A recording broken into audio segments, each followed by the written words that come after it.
Welcome to The Real Wine Show, a wine game show wrapped in a talk show, wrapped in a podcast about wine. I'm Matt. And I am Chad.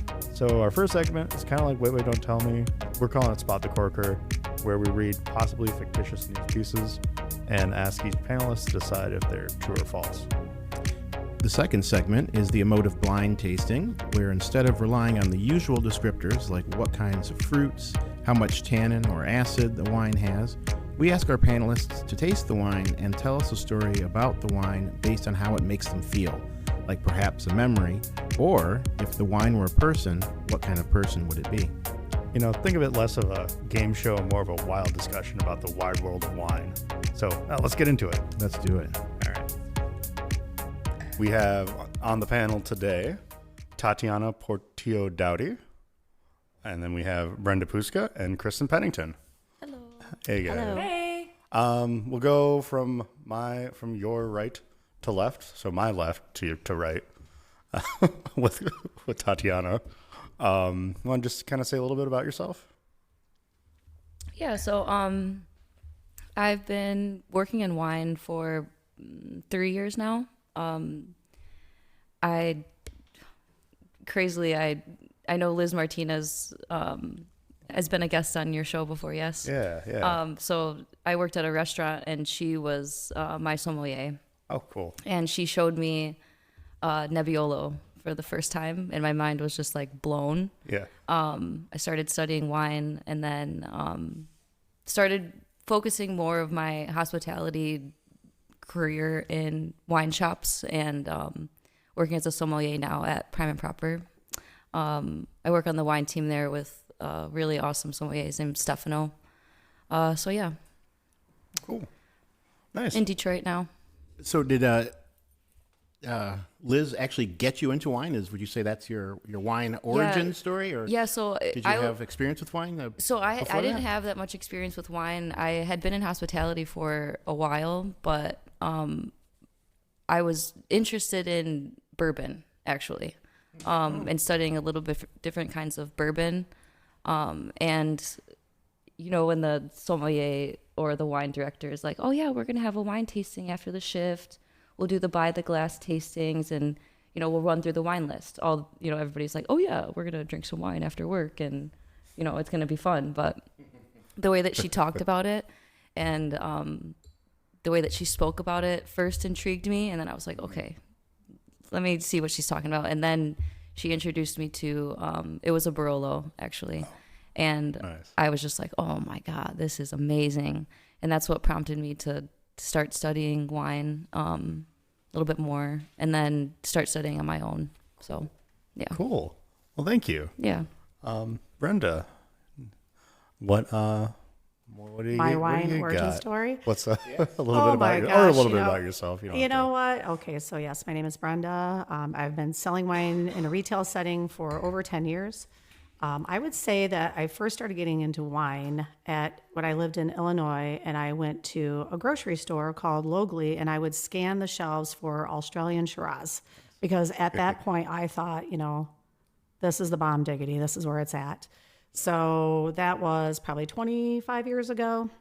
Fast forward, shopping at a store, I run into my local wine guy that at that point, I used to just call him the wine guy. Turns out his name was Rob. But I would come in on the weekend tastings and go through the tastings with him. And there was one particular tasting. It was rosé. It was in June. And I told him, I'm not going to like the one on the end because the color is kind of dark. And he said, let's just taste the wine. And I bought a couple of bottles of that dark rosé. And then we started talking more. And that's when he asked me if I'd be interested in working in the store. Oh, cool. And that is where my career in studying took off. I'm kind of a lazy studier, but that's okay, because I feel like, you know, wine is living and breathing and it's ever changing, and so are people. In the industry, you just absorb. Yes. You absorb so much. You do. You absorb so much. But my focus, besides selling wine, is just helping people realize that they are smarter than what they give themselves credit for. They should not be sad about what they're drinking. I like to introduce people to new things that they would never give a chance of before. I don't know. And you're doing all that now up at I Simply am Wine at in Simply Northville, Wine in right? Northville, Great yeah. shot. Maria has been on the show Yes. as well. You know, I am so fortunate to work for such an amazing team of people, women in wine that really know their stuff, not pretentious, really wanting to pass on the knowledge that they have in such cool ways. We are constantly tasting wine. I couldn't even tell you how many wines I tasted this week. I've lost track. Yeah, But it's just amazing, a opportunity. great experience. We've got some great reps that come in and present us great product, and then we can pass that on to our guests. And that's the best, is when someone's face lights up and says, I would have never thought about buying this. I would have never thought of pairing this with this food, or, you know, why they absolutely. like something. Yeah, and also a shout out to Rob Canute too. Yes, for yes. Yeah, he was a great guy. Super. So yeah, give him my hellos. I sure will. Say, I think about him. He's a nice guy. Good. And now the ringleader of the firm. How do you introduce her? Go for it. Oh, Yeah. Hi, Kristen. You've already heard my wine origin story last right. time, and Chad said it was really long, so we won't do it again. Do you have like a joke? Give Do you us have a short form of it. I'll do a different one. Similar to Tatiana, I actually was working in a restaurant. I had just graduated from Michigan State, and I got a degree in education and biology, but I knew I didn't want to be a teacher. So I was still working in the restaurant industry, just trying to figure out what I wanted to make my next steps. And kind of hit me one day when I was serving, like, why am I trying to leave the industry that I keep coming back to, that I really love? Yeah. And I was fortunate that I had kind of started to surround myself with people who were really passionate about wine, cocktails, beer. So I was like, Michigan State has a great hospitality business program, so it was really hard for me I kept applying even with all my experience for restaurant management positions, and I kept getting turned down because I didn't have the degree, and a lot of other people in the industry do. So I was like, all right, well, I guess I have to do something else to make myself more hireable. So I started studying for my Cicerone, actually, because beer is easier than wine, because you can make it anywhere. And As long as your story was last time, we did not get that piece of information about your Cicerone background. So that's yeah. cool. Well, I didn't end up taking it because okay. Then Ken Kelly called me, and This is where the trunk. This is where this the is trunk where I put comes 3 in. girls in my trunk. You know, if you want that full story, you're going to have to go back to last season and listen to it. It's very funny. I highly recommend it. But yeah, so I was studying for the Cicerone, and my significant other at the time had been in the industry for longer than me, and he knew that Woodbury was looking for a sales rep in the area. And he put my name in with Ken, and Ken called me and we chatted. And at the time I was like kind of new to wine. Like I had been going from like, I had worked my way from sweet Rieslings over into like Pinot Noir. Oh yeah. And I think Pinot Noir was my aha moment. So I then was like talking to Ken. He was like, well, everybody on the team, because at the time Woodbury was a bit smaller than they are now, everyone on the team is at least a level 1 somm. And I was like, put the beer books down, pick up the wine books, signed up for the somm like 2 days later for the one in Toronto. So it was like, Oh yeah. I literally signed up for it. I remember No, when I you took signed up that, 2 yeah. days later. I signed up for it, and it was 2 months out, and I did not have there are 3 places in in North America where they actually do like somm school to prepare you to take the level 1 and level 2 in the same weekend. And one of them is Toronto. So I was the most ignorant person in that room. Oh no. And like I had the least like, amount yeah, of knowledge. hops. It was so intimidating. Just get over that hump and then Yeah. But I passed and I got a job. And, you know. And look at you now. You know. And also, let's look at our glasses. Yeah. You know, what do we got? Our first glass check. We're all drinking champagne. Oh. We are all drinking yeah, champagne. me too. Well, the Petois Morissette. Yes. Special Club. It is, I don't remember the cepage, the assemblage, the grapes. But it's all Grand Cru fruit, and they give it, and they sell a lot to Balcart, Simone. It's just really opulent, big, champagne. That's what I get. Is that a Wasserman selection? No, it's T. Edwards. Oh, okay. Yeah. All right. What do you folks think about it? Do you like the champagne? Is it I do like it. Lovely. tasty? Yeah. All right. Yeah, it is a little bit bigger. It is definitely bigger. It's got a great nuttiness to it, almost like a little caramelization. It is muscular, but it's got a finesse too, you know? Well, I think we just dive into the first one. You want to do it, Chad? I can do it. What do you think? How do you call it? Okay. I'll just, yeah. I was listening to this book on the way over, and it was in a British accent. So when I was practicing this, I started doing the British accent. So I'm going to try Do it. not to do that. Okay. All right. Mouse of Windsor, Ernie Lucen of Dr. Lucen will be releasing his first wines from Burgundy this May under the name Piron de Moipoint. Lucen, I'm messing it up. I can hear it. I need you to do that in your normal accent. Lucen. All right. Lucen acquired the east wing of the 15th century castle Vieux Chateau Pouligny-Montrachet in 2019 and began a comprehensive restoration. Concurrently, he founded his own negociant to develop a cellar of local wines. I fell in love with Burgundy about 50 years ago during an internship at a winery, says Ernie Lucen. Back then, it became clear to me how similar Riesling and Pinot Noir are. Both come from cooler climates. Both can produce profound age-worthy wines, Lucen further explained. The range is divided into two lines. Maison Piron de Montpoint includes regional wines made from several producers. The focus here, he said, is to make high-quality, affordable wines, according to a statement from the company. The top of the line, Edition Piron de Montpoint, includes limited wines from village and premier cru sites. So, my question to the panel is Ernie Lucen dipping a toe into Burgundian vats, or is this a bunch of malarkey?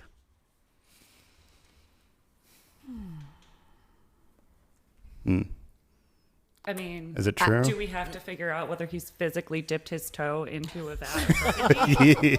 Is that Well, the if he was, I mean, is he? Yeah, if he's a winemaker, is he crunching the grapes? No. I'm thinking it's malarkey. Okay. Any reason? I'm just imagining it's relatively hard to form relationships with a Burgundy winemaker Oh, that or makes sense. negociant. Yeah. Being a German winemaker, I know Dr. Lucen's a German winemaker. Mhm. Yes. Yeah, from Mosel. It was interesting about the similar climates that made me think, but yeah, I don't know. I think that's a bit of a stretch. Okay. So we got one false so far. Well, I will also say false, because I feel like it seems strange to me that someone would just wake up one day and say, I'm gonna go to Burgundy and I'm gonna start making some wine. And a German winemaker. It just doesn't. It doesn't There's seem no- plausible. Yeah. No truth. No truth. Oh, I've said this so many times on this. I hate it when all three panelists go for the same answer. So I usually vote off just because I like to see a difference. Yeah. This one's hard to vote off on because I just don't believe it. But I mispronounced everything. I know. That's the other thing is I was going to Now be like, we're trying to- actually, Chad, can you read this? Because your French pronunciation's better. Can you spell the last name for me that he's using as like a pseudonym? Oh, so it is MYPONT. Can you use it in a sentence? Here, this is my point. M-A-Y? I'm pointing there. My point. P-O-N-T? D. Well, D. Yeah. M-Y. Figured that part out, actually, even with your crap pronunciation. Durr. She's back. MYPONT. MY, like as in Y. Wow. Yeah, I have to go false. False? All Yeah. right. Well, you're all wrong. Damn I rewrote it so it sounded fake. All I love It's being. true. I love being wrong. It's true. And I'm not sure what to think about this, but I guess Okay. I'm disappointed that this is actually happening, and I don't know why. Yeah. I mean, I'm okay with it. It seems weird to me, but that's think okay. A lot of people have moved into Burgundy already, and it's maybe the Napa of France. No, Bordeaux is the Napa of France. I'm wrong there. Oof, man. But yeah, so then a little follow-up question for the discussion. With many new customers priced out of the Burgundy market, do you think this will kind of help lower prices, or do you think he's going to kind of, That's an interesting question. yeah. Can I ask? So he's going to be purchasing grapes from Burgundy to use in German winemaking practices. Yeah, so he bought a chateau, like the east wing of this 15th century castle, and then restored it.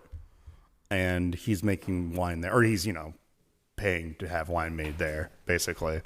And buying grapes from locals, and then Premier Cru. But it looks like also buying wine as well, and then bottling under the So Lucin that name. would point to less cost, I feel like. So maybe some groovy entry-level things. That also implies, though, that you wouldn't just make your money. Right, that's the other thing. Because also they've been producing, wines for years. There is an affordable line coming out of, Lucin has several affordable wines and then some higher end stuff. Yeah, So it would be nice to see that. right. I just think that affordable for Burgundy is still not necessarily what the average consumer considers affordable. Yeah, I yeah. agree. I agree. It starts at 25, maybe if you're lucky. Moutard Diligent. Yeah, yeah, right there. Oh man, well, cool. I'm surprised though that you folks. I thought somebody would have dialed in on that. I mean, should he's a have. German big shot, know. right? Yes, This yes, guy's yes, for I sure. should rolling and We were suspicious. I I mean, there are Chinese that own, Truth, chateau. truth. Yeah. It didn't seem completely wrong. It just felt like Matt was lying. Yes. It was the Right. vibe. Well, that's Yes, the vibe. that's yes. that's the problem. Yeah. The That's- problem is he sold the He's truth his as a own- lie he's his so own- well. He's his own there worst was- enemy. There was a wee giggle in there, and I was like, "Oh, this can't be true." Yeah. And then he made it Yeah, we in know this how he weird does. accent for the first three sentences. So all of us were staring Throwing at each us other off. like, did you Yes. hear a single word he just said? No. That's interesting, though. All right. So let's grab another one for you here and see if you can get some points on the board there because that was. I mean, I have some. Oh, is that right? I feel like I'm gonna have negative points. Oh, yeah, you got some glass check points. points already, and introduction points, which Ah, half of nice. So All right. So here's our next question for you. Our next news story. This is called Little Sheep, Let Me In. The idyllic vineyards of California are the latest battleground in the culture wars, and the combatants are sheep. For years, the adorable baby doll Southdown sheep were the darlings of sustainable viticulture, nibbling away at weeds and leaves. But a new contender has entered the flock, France's Breton dwarf sheep. It seems President Donald Trump's war on wokeness and political correctness has trickled down to sheep pastures. The word dwarf, the use of which could have gotten one canceled years ago, is now apparently back in vogue. Embraced by Trumpers, along with words like midget and retard, this linguistic shift has opened the barn door for the compact Bretons to challenge the baby dolls for those coveted vineyard management gigs like suckering and leaf removal. So while some are still arguing about pronouns, these little French flockers are quietly and efficiently, and with a new sense of pride and confidence, proving that when it comes to vineyard work, sometimes being a little sheep is a big deal indeed. roll down the window. So our question for you all is, are Breton dwarves supplanting baby doll South Downs in California vineyards? I'm so confused. Want me to... No, not. Yeah. You just Oh, I didn't- distracted by the use of language. Yeah, so the question is, that's the meat of it. That's what we want you to consider, irrespective of Okay. what the news story may be. I'm going to say true. True? Yes. I think you're muted. I thought I turned myself off. I'm good. Yes. Perfect. Sorry about that. I'm going to say true. Okay. Because you like sheep, or you know about sheep, or what's your? I do know a bit about sheep. You do. So I don't. You should go to Michigan State, I guess. You could. I did. I was also in an agricultural sorority, so I have a lot of friends with farms, and I come from Pennington side. Comes from Pennington Farm in Pickford, Michigan. Oh, So- well, shout out to the Pennington Farm. Yeah, Okay, so you're a true on that. Okay. I'm a true. Okay. I'm a true Brenda? too. Also I'm a true. true too because I feel like, people in California and like bougie, really groovy, small sheep. It sounds plausible to me. It really small does. Yeah, it sounds plausible. Are there small like, sheep that aren't groovy? Do you think you have some experience with that? Like it's rude like people little and sheep. their cute little They're dogs. definitely So Yeah, I yeah, think to yeah. myself, like, I this know. could totally be true. This Yeah. could totally be true. Yeah. Okay. Yeah, I'm Very going good. for it. So that's a whole bunch of Don't do persuasive arguments there, Tatiana. Don't What do you follow think? us. I know I can't follow. I'm trying to figure out the counter argument, and yeah, maybe I'll call false. We're talking about sustainable winemaking now, biodynamic. I was gonna say I can give you the counter argument. What? The counter argument would be that if we're really trying to keep, like, if we're going along with this conservative thing, then we're going to say America first. So why would we be letting these French Sheep. flockers Right. in? Right. Truth. Right. That's a great We would be counter-argument. trying to keep our domestic sheep in, keep the immigrant population down. Yeah. Sorry, that was awful and I hated saying it. So we don't know if that argument is compelling. What do you say, That's pretty Tatiana? Are you awesome, gonna go though. false or true? I'm gonna go false. You're gonna go false. That's a good call because it is a false story. I did just make that up, but the breeds are real. Baby Doll Southdowns That's what and was Breton. really Yeah, tripping me up was the Yeah, fact that you Breton had dwarf. the different breeds of the sheep, and then it was giving a lot more. And they were real breeds of sheep, which Yeah. is why I Correct. was like, Yep. you focused on this dwarf thing, and I was like, Yes. that's a common thing amongst livestock to be Yeah. dwarf. I know. I was just trying to riff on the whole, Make it the an edgier podcast. anti-wokeness. Yeah, that's right. Yeah. Yeah, thank you. And anything just to stick it to Trumpers is good for me. So the other part of the story that's true is that sheep do in vineyards, like they do use them for things like keeping the grass low. They chew off like the lower stems or lower leaves and shoots, so they do suckering work and all that, which I thought was pretty cool. And it made me think about when I was reading about this. I read a news story about just this guy who's really going for using a lot of sheep in New Zealand or something, which they also use the South Down baby dolls or baby dolls South Down. And he was saying that, that he's, using them, they can do so much. Like if you just train the vines up a little bit higher, you can save a lot of labor and going through, and because the sheep will do it, do all the suckering and things.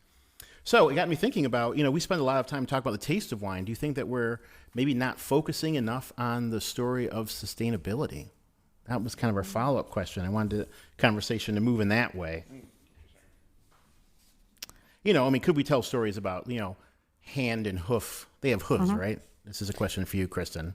Sheep have hooves. They're cloven hooves. Yeah. Okay. I was like, I don't think it's not a traditional like horse hoof. Yeah. It's those devilish ones, so they're cloven. Is that? I think. Go ahead, Tatiana. They have a different name. I think. Save me. I think it would be nice to have more of a conversation geared towards sustainable or biodynamic winemaking. Just because the idea that we know a lot of talking and selling wine is the story behind it. And when I learn about a winemaker practicing sustainable or biodynamic or some really interesting winemaking practices or vineyard practices, it just adds more depth to the story, sometimes more intention to the wine. So yeah, I would appreciate that. Yeah, instead of, like from a sustainability standpoint too, I think obviously running a flock of sheep is better than, say, running a tractor. Yeah. Because they are using fertilizer. This guy was saying in New Zealand that, his sheep will fertilize and he doesn't have to Right. use fertilizer additions too. The practical aspect of it as Yeah. well. So you do think that would be a compelling storyline to tell consumers? I think it helps always. You could be tableside at Prime and Proper talking about sheep poo. Could you Yeah, pull that yeah. We'll, off? we'll talk about the baby doll. We'll talk about the baby doll sheets. The baby doll, yeah. You're going to integrate that into your next conversation. Yeah. Brenda, Kristen, what do you guys think about that? I Are we agree. telling the right stories I mean, about wine? we talk a lot about sustainability, biodiversity, and just how, as Tatiana said, people really relate to things like that. I call them fun facts. People like to think good things about winemakers being good stewards of the land. And I like that too. I mean, I look into the Napa Green Project, which, there's a lot of people in Napa trying to be more aware of things and to still make a great product, but do it in a way that, you're respecting everything around the vineyards. And I think it harkens back to times in the past. How did people make wine hundreds of years ago? So, And the Northville community responds to that pretty well? yeah.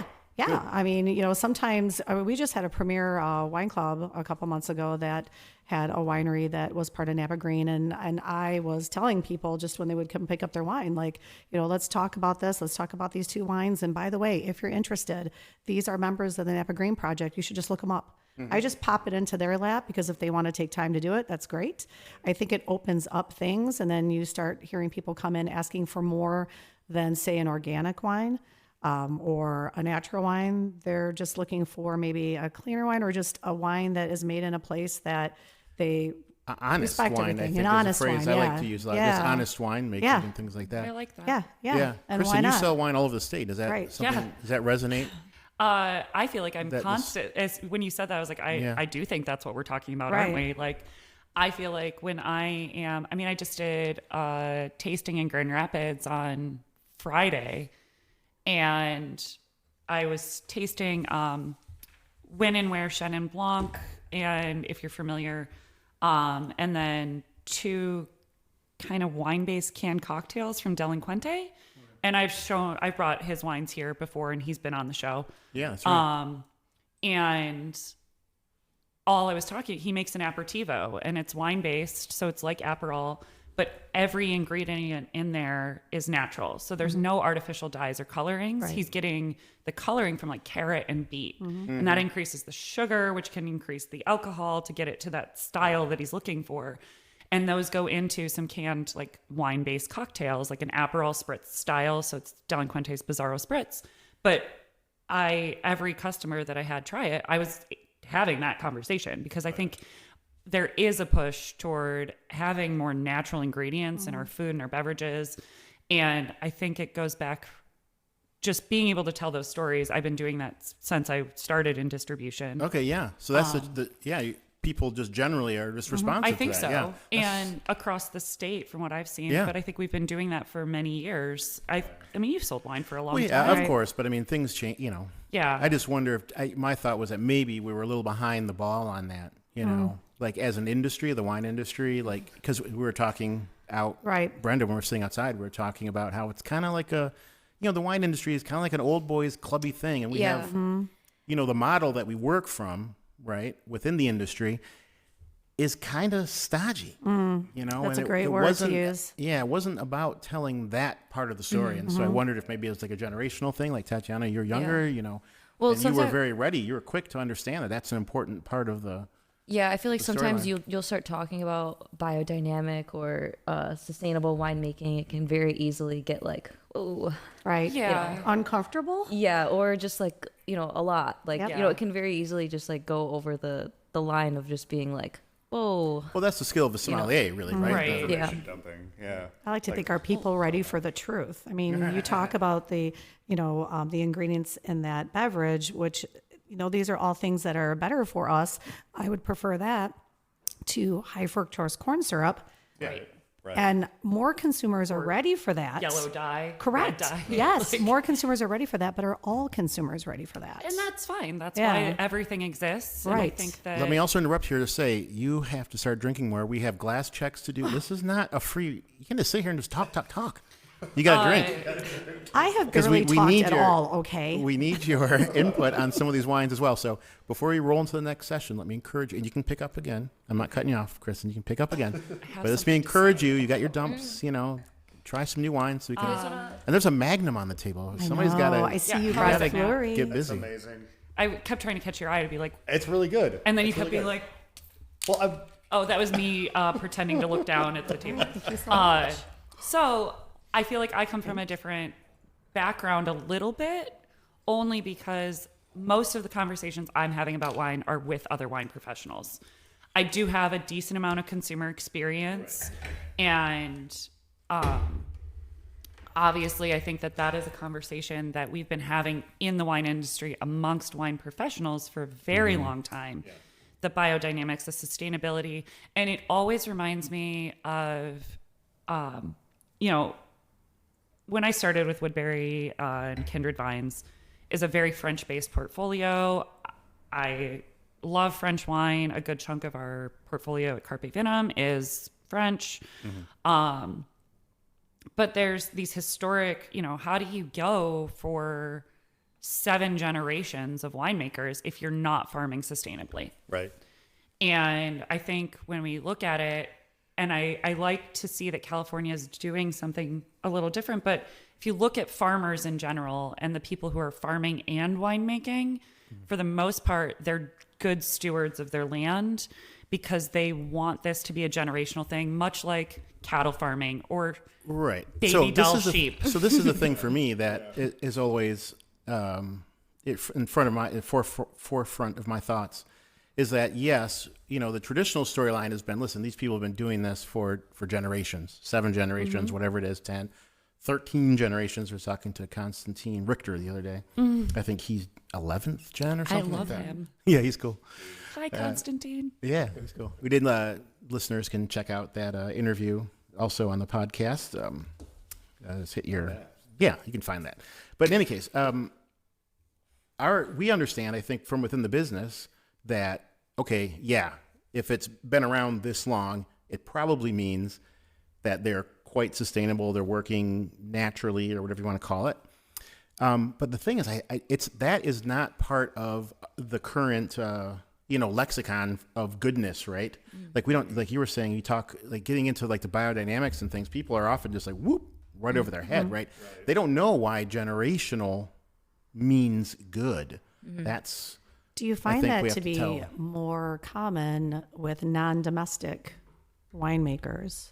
Oh, I You mean, know? what do we have? We have Christian Brothers, or they're not even making wine anymore. Like was it Swiss Colony? Oh yeah, Swiss Colony, from New York. That's our, and even like 5th generation, maybe tops. Like my forebears came. It just seems ancestors like something came, that we expect from our foreign winemaking friends because the culture is older, been doing it longer, so we kind of expect it. Right. And then when someone tries to do it here, we're almost like dubious or kind of Oh, just, yeah. wondering, Oh, well, how's you're this going to go? Yeah. Right? You're making Natural some wine. natural wine. How's it going to go? Well, we And- also have yeah. importers that do the first, I don't know, gatekeeping. Mm-hmm. They kind of all right, these wines kind of suck. We're not going to bring them in. And then the ones that kind of come to Michigan, I just felt attacked. no. That was a good thing. It's a good thing, I think, What you because it's holding out people at? that are Gatekeeping all the natural wine. filtering. it. It does Filtering. help. It It does does help a help lot. when someone has a very passionate person like Kristen who is presenting these wines because she knows that they're good quality, and she also is very good at presenting wines. And you be the judge. Right. Her job is to bring them to you and tell you about them, and then you, at least for me, like in a buyer setting, Right. I need to be able to judge these wines. Are these good quality wines? Is there going to be a lot of bottle variation? Are my guests going to be open to these wines? Do I have at least one guest that might be excited about this wine? If the answer is yes, then take a chance. Yep. Take a chance. Yep. Give these people a chance. Nice. Yeah. What's our that was awesome. That's good. Good content. Good. Content. Yeah, I like that because it's, the idea of if I just have one guest that will like this, then let me just try it because most of the time you're gonna be able to convince the guest to try that new grape varietal, and then it's a new grape and then a new grape after that. I also think that I think we've You all sound learned. like a drug dealer. That's how they do it. At first hit's free. It's kind of like that. right? It's kind of like that, isn't it? Well, I feel like the other thing, like nothing drives me more crazy than when a buyer's like, oh, I love this wine, but my customers won't buy it. I'm like, I have said that in the past. So that means you and can't I'm sell sorry, it. but Yeah. and I'm like, Yep. but you love it. So why won't they buy it? Because if you're passionate about it, shouldn't that passion translate? And how are we selling things? Because like you said, if you think one person, Yep. then it might be worth taking a shot on it. But I'm like, if you love it, then it's worth taking a shot on. Oh yeah. Because I loved it enough to buy a pallet of it. Right. So you could probably buy 3 bottles. I'm sure you can manage through. No split case charge. So it goes Wait, what? to No maybe, split case charge? Yeah. Split case charge. Really? Wow. Yeah, just shout out. Yeah, Carpe Vinum. No. Hit wow. us up. Easy. having the confidence to 75 be able to cents, Yeah. $1.50. But I How about taste a glass check before we swing into our next segment here? I saw some bottles getting tipped. Once we go down, the fee. Go. I love what Tatiana brought. me too. Yeah, we were Because talking I think about- Casey is amazing. We were talking about sustainable winemaking, but this Gruner Ventliner is from Shady Lane Cellars on Old Mission Peninsula. The winemaker is Casey Wiersba, and she's actually from that area. But I really, really appreciate her winemaking approach. I'm sorry, which vintage, Tatiana, is the 2023. Shady Lane Gruner Veltliner? 2023. 23. Yeah, she won some awards on this Gruner. Really, I'd like for you guys to try it. Really cool wine. The Gentleman too. But her winemaking approach is We don't get counted. The hosts don't get counted. I The said group you of ju- gentlemen. these You said gentlemen- we'd like for you to taste it, and the gentlemen Like too, for you pointing to to the. taste it, Thank all the you. gentlemen. Thank you. There's some guys in suits in the corner. yeah, the guys The in the suits in the gentlemen, back. But yeah, she a female winemaker from Old Mission Peninsula. Right. Her winemaking approach is kind of very like hands off from what I understand. She understands that Michigan is a growing wine region, and we're making our way on the map to be recognized like around the world. So if we're going to make some wine, we want to show the vintage, the terroir, and the grape varietal just as it is. So you work in one of Detroit's top like steakhouses. Okay. Are you generally excited about? I mean, it's so cool to hear you or to have you here and saying these things about Michigan wine. To be excited about Yeah. Michigan wine, is that generally true? You're generally hyped on Michigan. Is that I'm something that's included in your work, or is it kind of separate? So, do you guys sell Michigan wine at Prime and Proper? we don't have any Michigan wine by the glass. We're gonna get hopefully soon, maybe some by the bottle. Keep pushing. Yeah, it's great. Yeah, That's I great. think it would be really keep working cool at that, yeah. because we do have some new world like our with the help of Stefano, our wine list is changing a little bit and a lot more varietal, but the opportunity to have sommelier features on the wine list, maybe would be an opportunity to have some really cool Michigan wines. Oh or yeah, by well, the there's no bottle. question. You all just talked about how one person would do so Yeah. you can do it. Yeah. It's just, And I think that if, people or guests asked about Michigan wine, the first producer that I would think about showing them would be something from Shady Lane. Yeah, she did a really good job on this wine. And yeah, likes to show Michigan wine just as it is, the varietal, the terroir, the vintage. yeah, excellent. Thank you for bringing that. Any other thoughts on what's in your glass? Any other glass checks here? Let's get some. These do are love also this wine, opportunities to yeah. score points. Yeah, Brenda, I do so love go this ahead. wine. It is a delight. You're drinking the Gruner. I'm drinking the Gruner. Yeah, I Shady mean it's Lane. an absolute delight. It's I don't find it to be as austere as an Austrian one. The fruit is just beautiful on this wine. Super easy to drink. Would be very food friendly. But I just wanted to add to what Tatiana said. I'm going to paraphrase this, but Madeline Trifon once said something about, if you want, Michigan wines need to be on restaurant lists. Michigan especially Michigan here in- wines especially need to here in be Michigan, on yeah. restaurant lists because that's kind of where it starts. Somebody needs to take a chance. I think Yeah. that's going to be our Yeah. theme is it just takes one. It Yeah. can't just be Whose song was that? Take a chance. Take a chance. Yeah, take a chance, take a chance, take a chance. Yeah, Yeah, who take is a that? chance on me. We'll play that when Is we get that out. ABBA? Oh, Yes. Well done, Brenda. I think it's Brenda wins ABBA. the music trivia. I'm gonna portion. change your mind. You're gonna drink some wine from Michigan. Take a chance on me. I got the Gruner. It's really groovy. There she goes. All right. Take a chance on MI. Maybe. Hey. Yeah. See, Kristen. We're gonna have to, Matt. We got an album coming out. Yeah, an album. Yeah. Oh, this is Have our own. this is R.I.P. This is It's on the new our girl show. group. So sorry. Our album's gonna drop soon, Kristen. Yes, exactly. We're getting our album cover photos. Yes, done we are. today. Yes, we are. So in my glass, I have 2015 Domaine Gagé Fleury La Madone From Magnum. from Magnum, which is also I noticed this. It's wonky. It's got a weird Magnum Yeah. shape. I think it's designed for pouring better. Maybe over your shoulder. So like, it's very interesting. So we brought this in from Rochemere. They're an importer based out of Kansas. We do a lot of business with them, but shout out to Jay Friend at Withington's. Yeah. Because he saw it on their website or somehow saw that they had it. And I guess they haven't worked with the producer for a while, but they had some mags in stock. So between Vine and Brew with Carl and Matt and Jay and myself purchasing a bottle. Yeah. We're able to bring it We up. brought in some Morgon and some Fleury, and It's Côte de Pie, too. adore. Yeah. Yeah, I adore the 2015 vintage, and they're both 2015s. I still have some Domaine de Beauce 2015s in my cellar.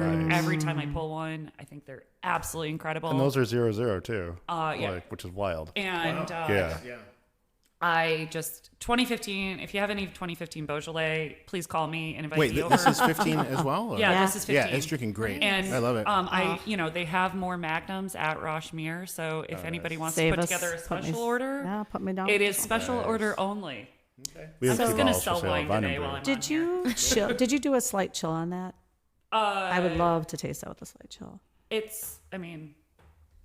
I feel like it's under room temperature, but it's And the- not chilled. The bottle shape is super interesting. I feel like at some point I've seen some Italian bottles that had a particular bottle shape. I can't. From Yeah. Travellini. Yeah, and I'm wondering if there's something behind that shape regionally. Well, that one specifically is designed for holding. Yeah. I believe it's a female winemaker Okay. or winery owner.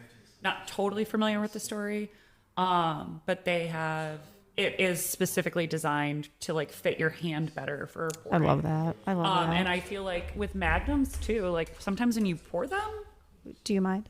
Yeah. Please do. I love like it Gamay, does. and I Like, especially it love actually Fleury, is so I'm easier to super hold by excited. All right, while you're pouring that, we are going to prepare our next segment for you, which is the Wine Cipher segment, which is where we read you a tasting note and then ask you to pick from a list of 4 wines, a choice of 4, which wine the note is describing. All right? So, ooh, look at that wine. Look, faces, they went. Their eyebrows got It raised. sounds fun. Okay, here we go. So let's find a fun one here. Okay. A dreamy masterpiece for this very challenging vintage with so many delicate floral nuances and citrus aromas. Everything from lemon blossom to freshly grated zest. Medium bodied with a very long, racy pointed finish. Drink or hold. So that is the tasting note. And your wines, if you don't want to guess right away, are A, 2020 Peter Lauer Schonfels Foss 11 Riesling. And then I think that was the cabinet. B, 2014 Weingut Keller Weingut Keller G-Max Riesling Trocken. C, 2015 Laurent Tribu Chablis. Or D, Stoltman. Oh, 2018. See, I can even mispronounce English words. 2018 Stoltman Vineyards Combe Chenin Blanc. I can read over. Can you please repeat A and B for me? Okay. 2020 Peter Lauer, Schoenfels, Foss 11, Riesling, Cabinet. Thank you. Yeah, I didn't I have any. got really I didn't. confused because I was like, how is this 2020 and 2011? You know, I didn't But put it any was- commas in, and that would help me. Yeah, so I just read it all the way through. And then B is 2014 Weingut Keller, G Max, Riesling, Trocken. I'm going D. D. All right. It's actually what I was leaning toward as well. And same for me. Well, wait, give me a second. So 2015 Chablis, 2020 German Riesling, 2014 14. German Riesling, and then what was the Stoltman? 2018. 2018. And then the D. D. the Okay. Everyone's going D. Yeah, we're all going D. All right. Do you want me to read the? Oh, you know, all went D. All right, and you're all wrong. It is B. Was it 2014. really? Yeah. I thought 2014 was a better vintage. 2015 was really big. I know. Yeah. But where did you say where the reasons were from? actually- Oh, so the Rheinhessen is where the Weingut Keller is from, and then Peter Lauer is from the Czar. Okay. So I should have said that. Yeah, I Yeah, and then Stoltman Chenin Blanc is from Sonoma. yeah. Oh, okay. Yeah. B was my second guess on that. Sure. But I Okay. I just thought it was remember, a big. but I know that like I've had 2014 Mosels and they were great. They're but great I also now, yeah. like just didn't. Yeah. It was the floral aromatic. And this is in the carnage. citrus But you for know me. what I was Like leaning today. toward? This was me the whole time. Say a white Bordeaux. Say a white Bordeaux. Because in my mind, I was It was thinking, Riesling the whole time. you know, yeah, and it was Riesling yeah. the whole time. Yeah. Yeah. Yeah. Yeah, this is Matt called it carnage. We gotta get some points. We gotta get some points on the board. Tatiana wins because she's the only one who's gotten one thing right. And if I had just stuck to my guns about not following the crowd, I would not have trying to one convince answer. So here's the thing. I'm Here's- going for 0 points. Before we roll into our final segment, which is the emotive blind tasting. Oh, somebody, Bobby Frank is here. I believe he can secure a blind wine for us. Thank you, Bobby. That'd be great. We will do one more of these wine ciphers for you before we get into the blind segment. Okay, so while we're reading this, I'll encourage you also to make room in your glasses there for the blind wine. But this one I think should be pretty easy for you, and it's a little bit different. It's not directly a tasting note. It was culled from a tasting note, but it's not exactly a tasting note. So it's a little different for the show, but let's give us a whirl. And the note goes like this. Known as liquid crack for its reputation for wreaking more mental havoc than the cheapest tequila. Something in this syrupy hooch seems to have a synapse blasting effect, not unlike low-grade cocaine. The label insists that the ingredients are merely, quote, citrus wine and grape wine with artificial flavor and artificial color, end quote, but anyone who has tried it knows better. Tales of this inducing semi-psychotic fits are common. Often, people binging on this end up curled up into a fetal ball, shuddering and muttering paranoid rants. Nudity and violence may be involved too. Everyone who drinks this feels great at first and claims, quote, it's not bad at all. I like it. But you really don't want to mess around with this one because they all sing a different tune a few minutes later. And by tune, I mean the psychotic ramblings of a raging naked bum. So that's our tasting note. Liquid crack. Liquid crack that wreaks mental havoc. Synapse blasts. Semi-psychotic fits. Does that note describe Wild Irish Rose, Cisco Red, Andre Cold Duck, or MD 2020 Red Grape Wine? MD 2020. Yeah, I I'm was going gonna with D. Yeah, I was gonna say Boone's Farm. Semi-psychotic fit. There's no Boone's Farm option, but I know, you were on the right wasn't track. on there, and- It definitely went into the trash wine zone. Yeah. Yeah. All right. The New St. Julian bomb pop or they have I the was rocket thinking pop that, yes. or the dreamsicle. Yes. Oh, High it's like 20% ABV, alcohol, yes. 19. Yeah, They have they have an Yes. orange Yeah. push pop that's wine. it. Yeah, that's it. Yeah. They do peanut butter and Are jelly. they in marketing to September children? for, This is I believe, school. perhaps. wow. Okay. All right, Wait. Let's not. So again, it let's was not Wild knock the Irish Michigan Rose, winery. Wild Irish Rose, Cisco Red, Andre Cold Duck, Mad Dog 2020, Red Grape. We had Mad Dog. Boone's Farm. Mad Dog. There's no Boone's Farm. Mad She Dog. said, yeah. She's Do I need grouping. to throw? Okay, what are my other options again? Wild Irish Rose, It's not that. Cisco Red, Andre Cold Duck, and then the Mad Dog or MD 2020. I mean, it has to be MD. And the Mogan I Day. do we say too. Mad Gotta be Mad Dog. I don't think that gotta Andre be? Cold Duck has I was- any kind of like maybe gravy Cisco Red. flavors. Yeah. I know. I went maybe Cisco Red as well, but I'm guys- sticking you guys strong remember with the Cisco? Mad Dog. yes, Stick it strong? My the era. thong song. How could you forget the thong song? I'll go Cisco Reds so we don't all go the same. Okay. Should I switch So it the- up and go to a different one too? I'm sorry, we've already moved Okay, on. fine. We've booked your selections. You have the blind wine on the table, so do pour that, and then I will, while you're pouring the blind, I will reveal that our answer is in fact Cisco Red. Don't you guys remember? Come on, Brenda, come on. Cisco, remember the FTC weighed in on that Yes. shit, right? Because they said it was like, oh, it's like a low alcohol wine, and the shit was like 20%. So this is not alcohol. related to Cisco the singer? No, I'm Not thinking- Well, Cisco that's the- what I thought. I'm thinking it could be. I do know. No, I know this. Cisco. It's the thong song. Yeah, no. I thought you were talking about the era, because this would be early 90s. I don't know when the thong song came out. Probably early 2000. 2001. Yeah. So it's a bit later. But no, Cisco was, had some federal oversight issues for being, incredibly toxic. I did not know that. I got a quick literally story thought we were about talking about the song. the Yeah, original I got Dog Cisco song. Red, but a different. So my orchestra assistant Oh my God. teacher was really into beatboxing at the time, and he played the violin really well. So Crazy combo. right Yes. with Cisco, so he did the whole song, beatbox, and played the violin, and won the MSU talent competition in 2001 for this. But it's a group of 8th graders that he was Wow. teaching. That's fantastic. That is fantastic. Yeah, that was hilarious. So you have the blind wine in your glasses, right? This is what we call the emotive blind segment. So while you're tasting that, the instruction that we have for you is to taste the wine and then give us your. I'm looking at Kristen. I don't know why she's been here so many times. You know the story, Brenda, Tatiana. The direction here is for you to taste the wine and then give us your emotional response to the wine. So don't talk about, don't run the grid on us and give us like flavors and, structural elements and acidity levels and all that. Give us your emotional response to the wine. Tell us how it makes you feel, basically. Alternatives are to describe the wine as if it were a person. What kind of person would that wine be?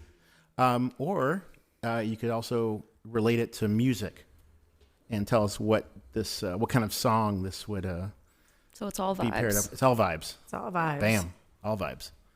So But not Cisco vibes. yeah, Cisco. That we did that already. This So reminds me of nobody the better thong brought no song. Cisco, by the way. We're gonna have to start Thong song. screening. We have to start It screening, Matt, reminds if me people of are bringing the Cisco to the show. violin version of the thong song. Was that this one? Yeah. Is that okay.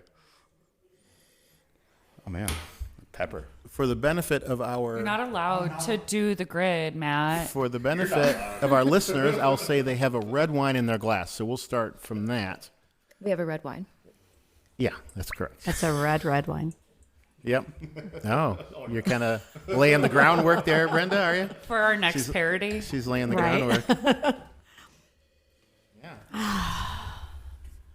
For me, Go. when I first smelled the wine, it was like going way back, and this is going to sound completely crazy, but I have a specific memory of being in a picnic at Edwin Hines Park with my mom back in the day. So this would have been sometime in the 70s, and they would put iodine. That's Hines Drive. is it? Yeah, like Hines Park. Like I don't know Hines Park. Is that the Edwin same as Hines Park? Drive? Yeah. So Hines Drive goes the whole way through, Yeah. I think Northville, Livonia, Wesleyan. Yeah, it's pretty cool. Dearborn. Yeah. But is that where Hines Park is? Hines Park Okay. follows the entire Hines Drive. Thank you, man. And my mom and her friends would put iodine on their skin and bake out into the sun. Iodine? Iodine on their skin and baby oil. and Wait. bake out Yeah, like, iodine? like Yes. iodine on To their give skin them- to to get, get the to color? like color, to get a tan. Dude, that is And whoa, she- that is and- some deep white learning that I just got I was today. like, this is not a culture What? thing I think you'd understand. yeah, what? I've heard of copper tone. Yeah. I heard of copper tone. And the kids would be What? running around with like the orange push-up pops and Go. having like, snacks out of a basket Sure. and music playing and This that's wine takes kinda- you this Heinz wine, Drive, yeah, iodine, there's something about the orange nose of the popsicle. wine that Wow. reminds me. I mean, literally, the first thing I thought of which was year? my mom. Which year is it? Oh gosh, I mean that It's would just a be memory, or is it anchored to, like, a decade or It would something, be like in the 70s. I mean, so I was love born the in 70s. 1968. I'm super old, and so yeah, it would be in the 70s. So I would probably Awesome. say 1976 to Those are the best times. 1978. Yes, 70s were badass. Totally badass. Yeah, there was a. How'd you definite think I energy. became this way? Yeah, you and me both. I mean, I'm in there. Okay, so we have Heinz Park in the summer Mm-hmm. with iodine and some kind of oil. What kind of oil? Baby oil. Like baby oil on their skin. Orange popsicle. Yes, like the orange push-up popsicles. Yeah, and hot snacks. dogs on the grill and Hot dogs snacks. and grilled snacks. Yeah. All right. Kristen, Tatiana, where are you on this wine? There was this time I was a little. Me and my family get together every Christmas to make tamales, and one year I had to have been just like 12, 13 years old, but we were all in the kitchen and somebody brought out a Italian red wine for us to all have, and my older cousins let me have a little taste of the wine, and for some reason this is immediately what I thought of, kind of like, yeah, the body of the wine, feeling like it's a little bit higher alcohol, and being able to drink it a little bit easier. It took me it took me back there. But it's a really nice wine. I dig what you're saying about that. Like easy it reminded drinking, me, yeah, Wow. it It's reminded an me of a easy wine that time. like So like I was tamales and Italian wine. yeah, like I was from a your young youth. yeah, I was a young girl, and they let me taste some wine Sure. with the family, Sure, and sure. it was yeah. Well, you're doing some work. I mean, you were cooking and making Yeah, we were tamales. cooking, we were That's, making that's tamales, some work, yeah. and I remember drinking it and it being like, wow, you could taste a lot of the alcohol, but I remember it feeling like this. Yeah, I love that memory Awesome. for you. That's Yeah. totally on. yeah, and I that's kind of cool. forgot about that memory until I drank this wine, so it's really cool. I love that. Yeah, But that's you guys wow. are just like memories about Yeah. All right, so so what's your emotive? What's your Good emotive thing response, nobody could see that Kristen? face that I made because I was like, this is weird, and I know like we've never done this style. Can I just say like a food it reminds me of, Yeah. Yeah, fine. or maybe two? Because Take liberties. Take liberties. Thank you, because I was like, I don't know. The person it reminds me of is on the very first season, I believe the first episode. I was on it with Ben, who used to work at Vine and Brew, and he told Celis, a yeah. story about. I'm like, okay, He's not dead. That was yeah. Let's pause. He's not dead. He told a story about visiting his grandmother in Kentucky, and Oh, yes. I would like to remember that switch story. this to blueberry pie, and I'll just steal Ben's memories, because that is actually the first thing I thought of was, can I bring that back from season 1 and steal it? If I had a grandmother who lived in the mountains of Tennessee and made blueberry pie, Okay. this is what it would remind. Blueberry and cherry pie, love mixed berry that. pie. Where is your grandmother from? Your one of your real grandmothers. Both of my grandmothers have passed. I was like, Trolling for sympathy? Yeah, fine. Okay, but where are they from? extra points for that. Thanks. They both grew up. My grandmother grew up outside of Detroit on my dad's side, and my mom's side was like Westland, Livonia, I believe. But when they passed, There's a difference between outside of Detroit and Westland and Livonia. Like, that's the totally. same It thing was to like me. Totally. What does that mean? What does outside of Detroit mean? like That it's not- Hamtramck, I believe, is where my grandmother. She was Detroit originally, and then But outside of Detroit I think means she was Detroit. I Hamtramck- don't know. What? I Oh, okay. I'm just asking. My God. How is this a very fine distinction? So when they passed, one of them lived in Westland and the other one lived in Spring Hill, Florida. Does that make it better? Okay, let's get back to blueberry pie. Thank you. Can we cut all In the of hills that? of Kentucky and what? But originally, honestly, it reminded me of like, have you guys seen those like stuffed Hungarian pepper recipes? Yeah. When I smelled it, it immediately reminded me of a food, not Yeah. necessarily a memory. Yeah. It reminded me of my Well, Pinterest that seems to be a board. common theme here. There's Yeah. a food component in this wine. So that's kind of Yeah. interesting to consider. This would actually be really go cool with with, the brisket. like stuffed Hungarian pepper. bragging. Like the ground Was everybody meat trolling inside for there. compliments tonight? What's going on? Okay, so we have I know the, that's why you were looking at me earlier We because you have- just wanted me to tell you how. Good No, you're he looking made the at me. And that he shirt. made he made the Let's get some extra points for Tatiana on there. He made the brisket though. So the shirt is mine, yes. Okay, so Any calls? yeah, let's do any of you want to guess what kind of wine it is? I think this is an old world wine. We don't have to if No, it's no pressure. I'll but throw one out there. Throw it out, yeah, because this is I think you it can't was have dead Italian. air here. Let's go. That's actually, I could see it being super Tuscan with a Cab Franc leader. I'm Maybe sorry. a What did you say Syrah it was, backbone. Tatiana? You I thought think it's old like world. You old said world, and then I was thinking France or Italy. I think it's okay. Italian. Yep, Okay, I okay. think it's Italian. okay, Italian. Yeah, I Italian. I almost thought for a moment it might be like Rioja, but it's just not. It's not dark enough. Yeah, it's not giving me enough Tempranillo. I do like that. I also thought about Bordeaux, but one of those that's like Cab Franc, Cab Cab Sauv. Franc, yeah. I think there's a decent amount of Cab Franc in this. I also yeah, think the there's a acidity decent is quite high. amount of It's got a lot of that orange zesty kind of Yeah. Yes. stuff. Yep. Well, let's Or can maybe it someone doesn't let's have have one of you any rip it but it open could be. and let's see what this wine is. That was evoking so many food memories. Snacks on Heinz Drive, Slide my blueberry glass pies over. in your imaginary grandmother's place, and Oh, really? Von Baden. oh, Cabernet Sauvignon. Nice. from who's the producer? Mosel. Who's the producer in that?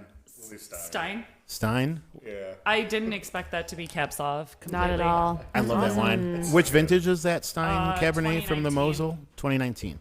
Wow, that's a great one. That's very It's cool. good. It's fun. Totally. That's Pretty cool. really. It's actually. I don't think stunning. I've had a German Cabernet Sauvignon. But you nailed it, though. You came in with the, you said, French. You Yep. said definitely European. You were definitely European on it. So that's I that's totally great. thought it was Italian. I was loving your I Cab didn't Franc love- vibe. Yeah, Yeah. Italy as a vibe until you said it, and I was like, okay, I guess I could see it being a super Tuscan. I was leaning more it towards was definitely France. cool. If AHD has the Piaggio close. product, and the Piaggio, they have a Cab Franc. It reminded me of that.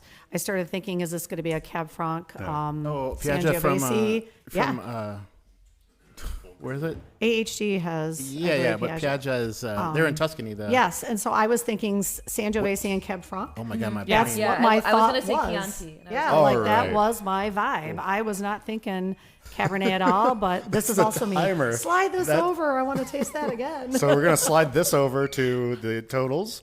We've got that was good. Nice. That was So good. bad. I'm That was going for good. the. Thank you. That was good. All right. So in third place with 147.5 points is Brenda. In second place is Kristen Pennington with 235.5 points. I'm really sorry I didn't compliment you more, And Chad. in first place with an unassailable 370 points and a half And a half. is Tatiana. Kudos. Thank you. Awesome. I really enjoy. Well, ladies. Look forward to the Triple P Yes, album Triple P, cover coming out. Oh later. yeah, Triple P. right. Yeah. A girl, an all-new girl Yes. grape group. Yeah. Girl grape group. Yep, girl grape. released Triple by me, Prime triple Proper, G. so That's it'll be- right. It'll be released by Harvest. Oh, Harvest. Oh, okay. And we'll have our own recording of "Take a Chance on Me," right? Yeah. That'll be the lead-in Take song, a chance the title on cut. MI. Yeah, take a chance on MI. Ladies, thank you very much for coming out. It was a great show. Brenda, extra special thanks for sitting in the pinch for us. That was great. Pleasure. We had a blast. So we'll see you all. That was great. Yeah, we'll see you all next time around. Yeah. Thank you guys. Thanks so much. Cheers. Take care.